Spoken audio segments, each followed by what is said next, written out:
Buonasera a tutti voi. Non sono armata. Ho uno strumento che si utilizza in cucina, un po' grandetto. Sembra proprio una spada. Siete curiosi? Allora io, bene, che ti conto. Che noia la vita dei sardi.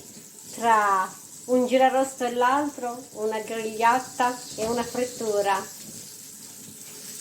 Questa è una squisitezza che mangiavo veramente di rado. Si tratta di una gorde grava, cioè, mi sposo, se no lo spiego anch'io, l'interiora della capra attorcigliate sapientemente con una certa maestria e poi cotte arrosto. Una delizia, una prelibatezza unica. Ta cosaona! Eccola qui. Spesso è servita come antipasto perché piace a tanti e allora facciamo un assaggino, ma oggi ce la pappiamo in tre. Io la mangerò con il pane di Desolo accompagnata dei pomodorini dell'orto di babbo.